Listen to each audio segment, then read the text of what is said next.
नाबालिग युवती को ब्यूटी पार्लर का कोर्स के बहाने गलत धंधे में उतारने को लेकर एक दंपति को पुलिस ने गिरफ्तार किया है।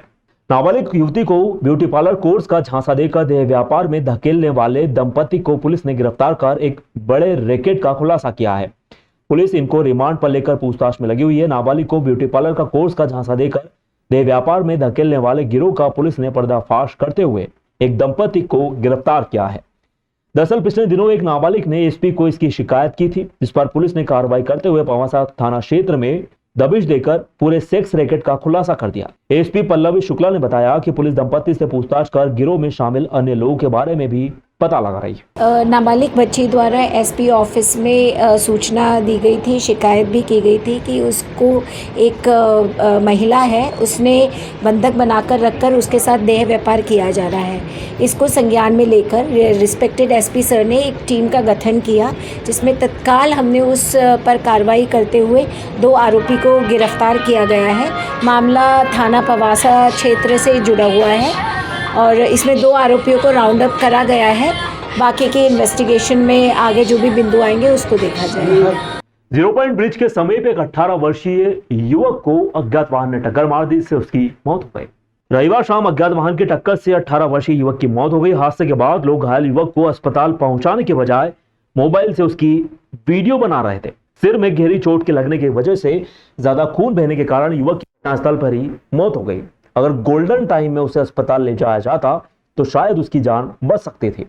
मामले में पुलिस ने मर्ग कायम कर अज्ञात वाहन चालक की तलाश शुरू कर दी है। देवासगढ़ थाना पुलिस ने बताया कि बड़ी मायापुरी निवासी 18 वर्षीय आयुष पिता शैलेंद्र सिंह सुनहरिया रविवार शाम दोपहिया वाहन से घर से निकला था। शाम करीब 6 बजे 0 पॉइंट ब्रिज पर अज्ञात वाहन ने उसे टक्कर मार दी, जिससे आयुष के सिर पर गहरी चोट आई।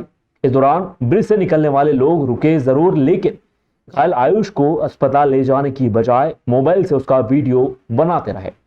सूचना मिलने पर देवासगढ़ थाने से कुछ पुलिसकर्मी मौके पर पहुंचे। एम्बुलेंस से आयुष को जिला अस्पताल पहुंचाया गया, जहां चिकित्सकों ने उसे मृत घोषित कर दिया। घटना की सूचना मिलते ही आयुष के माता पिता व परिजन सहित क्षेत्र के लोग भी अस्पताल पहुंच गए। जैसे ही आयुष की मौत की खबर सुनी, उसकी मां भी अस्पताल में बेसुध हो गई। सोमवार को आयुष का पोस्टमार्टम किया गया। शहर में पिछले कुछ दिनों से दोपहिया वाहन चोरी की घटनाएं घटित हो रही थी। इसको लेकर पुलिस ने 3 युवकों को हिरासत में लिया है। शहर में पिछले लंबे समय से दोपहिया वाहन चोरी होने की वारदातें लगातार सामने आ रही थी, जिसे रोकने के लिए एसपी ने पुलिस अधिकारियों के सख्त निर्देश दिए। इसके चलते महाकाल थाना पुलिस ने मिली सूचना के आधार पर भूखीमाता क्षेत्र में दबिश देकर 3 संदिग्ध युवकों को हिरासत में लिया है, जिन्होंने पूछताछ में 5 बाइक चुराना कबूल कर लिया। महाकाल थाना सीएसपी ओपी मिश्रा ने बताया कि इनमें से 2 बाइक उज्जैन व 3 बाइक अलग जगह से चुराई गई थी। अभी 2 दिन पूर्व महाकाल थाना क्षेत्र में 3 वाहन चोरों को पकड़ा है, जिनके बारे में मिली थी कि भूखी माता के पास में कुछ लोग हैं जो वाहन चोरी के इरादे से आए हैं। हमारी टीम ने उनको लाके थाने पर पूछताछ की तो उन्हें 5 वाहन चोरी करना कबूला है, जो कि धार के बेटमा थाना क्षेत्र में उनके गांव में रखे हुए थे। टीम के साथ में हम लोगों ने वहां पहुंच के 5 बाइक बरामद की हैं, जिनमें से 2 महाकाल थाना क्षेत्र के अपराधों में दर्ज हैं। इसके अलावा अन्य 3 बाइक हैं जो इंदौर के विभिन्न थानों में अपराधों में संलग्न हैं। संबंधित आरोपियों को माननीय न्यायालय में पेश किया गया है, जहाँ से माननीय न्यायालय के आदेश के अनुसार उन्हें जेल दाखिल किया गया है। फिगर क्षेत्र में शहीद पार्क के समीप वर्षों से ठेला लगाने वालों के ठेलों में तोड़फोड़ करने का मामला सामने आया है। उज्जैन फिगर स्थित शहीद पार्क के समीप कई वर्षों से ठेला लगाकर अपना व्यवसाय करने वाले लोगों के साथ बिना जानकारी के ठेले में तोड़फोड़ करने का मामला सामने आया है। बताया जा रहा है कि शहीद पार्क के समीप एक मल्टी का निर्माण हुआ है। मल्टी का मालिक नहीं चाहता कि ठेले वाले उसकी मल्टी के आगे अपना व्यापार करें। यही कारण है कि उसने व्यापारियों के ठेले हटाकर वहां पर वाहन पार्क करवा दिए, ताकि कोई भी अपना व्यापार न कर पाए। इस बात की जानकारी लगते ही व्यापारियों ने इसकी शिकायत माधवनगर थाना पुलिस नगर निगम कमिश्नर को की है। व्यापारियों का कहना है कि वह कई वर्षों से अपना व्यापार यही करते आए हैं। उन्हें बिना जानकारी दिए उनके ठेले का ताला तोड़कर उन्हें हटाया गया है। व्यापारियों ने फिर से अपना व्यापार करने के लिए उसी जगह की मांग की है। आपको बता दें कि यहाँ पर करीब 10 से 12 व्यापार व्यवसाय करने वाले लोग हैं, जो कई वर्षों से अपना व्यापार कर घर चला रहे हैं। इस घटना की जानकारी लगते ही पार्षद के पुत्र भी मौके पर पहुंच गए थे, जिन्होंने नगर निगम कमिश्नर से बात करके व्यापारियों को जगह दिलवाने की बात कही।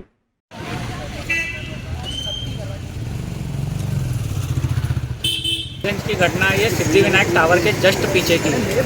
यहाँ पर संडे के दिन उन्होंने अपने कुछ छोरे बुलवाकर 10 से 12 लोगों को, और दुकानदार कोई मौजूद नहीं था, उन्होंने बिना सूचित किए ही अपने तरीके से 5.5 सुनो हटा दिए, चाकू से उनकी रस्सियाँ काट दी गई और ठेले खसका दिए, जबकि ताले लगे थे उसमें, और सूचना कोई नहीं दी गई है। किसने करा ये पीछे मल्टी वाले ने करा है, जिसकी मल्टी बनी है उन्होंने करा। और यहाँ पर जो मौजूद थे एक जना, उनको बोला कि आप यहाँ से हटा लो, नहीं तो आप खोल के दिखाओ हमें।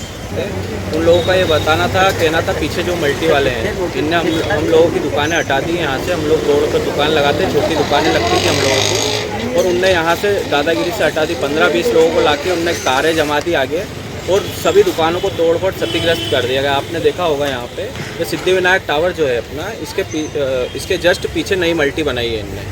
कोई नाम सुनने में आया, आचार्य करके हैं जो भी हैं, उन लोगों ने मल्टी बनाई है, और सभी के इनके पेट पर लात मार दी है। चली ठेले वाले अपना रोजगार कर रहे थे यहाँ से। कितने ठेले लगते हैं यहाँ पे? कब से कितने वर्ष? 10 से 12 ठेले लगते हैं। उन सभी ठेले वालों को इन्हें हटा दिया दादागिरी से। ना तो नगर निगम को जानकारी मिली इस बात की, और ना किसी को जानकारी है।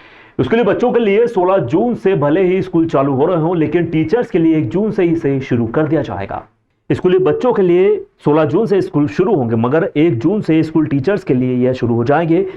हर साल शुरुआती दौर में दस्तावेजों की छोटी छोटी विसंगति जरूरत के लिए समय बड़ी समस्या बन जाती है। इसके कारण विद्यार्थी, उनके अभिभावक समेत स्कूलों को भी परेशानी झेलनी पड़ती है। शिक्षा विभाग ने इस पर चिंता जताई है। सभी निजी व सरकारी स्कूल के प्राचार्यों की अब जवाबदेही होगी कि वे पहली कक्षा से ही बच्चों के जन्म प्रमाण पत्र, जाति, आधार कार्ड तक को चेक करें कि उसमें किसी तरह की त्रुटि ना आए। इसके चलते बच्चों को बाद में परेशानी होती है। जिला शिक्षा अधिकारी आनंद शर्मा ने स्पष्ट किया है कि सभी शासकीय व निजी स्कूल इस पर गंभीरता से ध्यान दें। ये अनदेखी बाद में छात्रवृत्ति समेत बच्चों की कई शैक्षणिक सुविधा में रोड़ा बनती है। प्रत्येक स्कूल ये जवाबदेही ठीक से निभाए। उनके यहाँ जितने भी बच्चे अध्ययनरत हैं, सभी के एक एक दस्तावेज अपडेट होने चाहिए। बतौर उदाहरण, कई बच्चों के आधार में नाम, सरनेम, जन्म तारीख के मिसमैच करती है। इसके चलते इन्हें दुरुस्त कराने में कई दिन की प्रक्रिया से गुजरना पड़ता है। अगर पहली कक्षा से ही बच्चों के दस्तावेजों पर ध्यान दिया जाए तो ये मानकर चलिए कि बच्चों को फिर जीवन भर कोई दिक्कतें नहीं आती। जिला शिक्षा अधिकारी शर्मा ने बताया कि नए शिक्षा सत्र में बच्चों के दस्तावेजों पर काम होगा। इसके लिए स्कूल प्राचार्य समय निकालेंगे। सभी बच्चों के रिकॉर्ड पूरी तरह से अपडेट मेंटेन करवाएंगे। सिर्फ बच्चे का बैंक खाता खुलवाने से काम नहीं चलेगा, उसे चालू भी रखना होगा। अब बच्चों के बैंक खाते भी अनिवार्य होंगे। अभिभावक जीरो उनके राष्ट्रीयकृत बैंकों में खाते को खुलवाते हैं, लेकिन ये उसे मेंटेन रखने की अनदेखी कर देते हैं। इसके चलते कई बच्चों के खाते कुछ महीनों के बाद ही खत्म हो जाते हैं। ये समस्या वर्तमान में सामने आ रही है, इसलिए अभिभावकों को यह ध्यान भी रखना होगा कि बच्चों के बैंक खाते चालू रहें। इसके साथ साथ हमने सारे लोगों को ये भी प्रशिक्षण दिया है, और इस पर भी हम काम कर रहे हैं कि अभी जो MP टास्क के माध्यम से SC ST बच्चों को छात्रवृत्ति का वितरण होता है, तो छात्रवृत्ति वितरण में हम देखते हैं कि बच्चों के पास डिजिटल जाति प्रमाण पत्र नहीं है, या जो भी एक मुख्य मुद्दा बच्चों के साथ, शिक्षकों के साथ, गार्जियंस के साथ ये भी है कि जितने भी प्रमाण पत्र हैं उसमें भिन्नता है। खासतौर से बच्चों के नाम में, उनके माता के नाम में, पिता के नाम में, जन्म तिथि में जो भिन्नता होती है, इस कारण से MP टास्क पर वो छात्रवृत्ति स्वीकृत नहीं हो पाती है। तो इसके लिए भी हमने अभियान छेड़ा हुआ है। हमारे ज़िले में बिल्कुल निचले स्तर से हम लोग कक्षा अध्यापकों को ये ताकीद कर रहे हैं कि बच्चों के वो इस प्रकार के सारे प्रमाण पत्र देख लें। अगर एकरूपता नहीं है तो उस एकरूपता को हम कायम करें, और अगर कहीं कोई कमी है तो बच्चों को और उनके माता पिता को ये अवगत कराएं कि इसको ठीक कराएं। खासतौर से आधार कार्ड में जो नाम होता है, जन्म प्रमाण पत्र में वैसा नहीं होता। जन्म प्रमाण पत्र में उस समय बच्चे का नाम तय नहीं होता है, और बाद में उसका नाम स्कूल के बाद जब वो नामकरण होता है तब अलग होता है। तो ये जो विसंगतियाँ हैं, इनको हम धीरे धीरे कोशिश करके ठीक करने के लिए काम कर रहे हैं। उज्जैन में बारिश के समय चेंबर ओवरफ्लो ना हो, इसके लिए नगर निगम द्वारा विशेष सफाई अभियान चलाया जा रहा है। शिप्रा नदी में सीवरेज के चेंबर के ओवरफ्लो होने से, गंदे पानी के बह जाने से, इसके बचाव के लिए भोपाल से आई टीम द्वारा सीवरेज जेटिंग क्लीनिंग मशीन से 1600 mm सीवरेज लाइन की सफाई की जा रही है। उज्जैन में वर्षा ऋतु के दौरान चेंबर ओवरफ्लो ना हो, इस हेतु निगम द्वारा इनकी विशेष सफाई का कार्य करवाया जा रहा है। आयुक्त आशीष पाठक द्वारा बताया गया कि वर्षा ऋतु के दौरान रुद्रसागर से चक्र तीर्थ तक डली हुई 1600 mm सीवरेज लाइन की सफाई का कार्य नगर निगम उज्जैन द्वारा भोपाल नगर निगम से सहयोग से किया जा रहा है। भोपाल नगर निगम से प्रभारी कार्यपालन यंत्री राजेंद्र त्रिवेदी की 10 कर्मचारियों की टीम एवं नगर निगम पीएचई द्वारा सीवर जेटिंग क्लियर मशीन द्वारा रुद्रसागर से चक्रतीर्थ पर 1600 mm सीवरेज लाइन के चेंबरों के ओवरफ्लो होने की समस्या के निराकरण एवं उनकी सफाई वही संधारण का कार्य भी किया जा रहा है। संधारण कार्य होने के पश्चात सीवरेज का पानी चक्रतीर्थ पंप हाउस से सीधे सदावल एसटीपी प्लांट पर जाएगा। नगर निगम उपायुक्त मनोज मौर्य, प्रभारी कार्यपालन भोपाल राजेंद्र त्रिवेदी, कार्यपालन यंत्री पीएचई एनके भास्कर, सहायक यंत्री मनोज खरात, राजीव गायकवाड़, जावेद कुरैशी आदि ने रामघाट से चक्रतीर्थ तक चेंबर की सफाई कार्य का निरीक्षण किया। सीवेज मैनहोल और सीवेज लाइन की अभी क्लीनिंग का काम कर रहे हैं। जो मैनहोल दबे हुए हैं उनको भी खोद के निकाल रहे हैं। उनको ग्राउंड लेवल पे निर्माण करके सफाई करने के बाद उनकी पूरी लाइन चालू करना है। चक्रतीर्थ के आगे जो पंप हाउस है वहाँ से हमारा काम चालू हुआ है 24 तारीख से। आज तीसरा दिन है इस काम को करते हुए।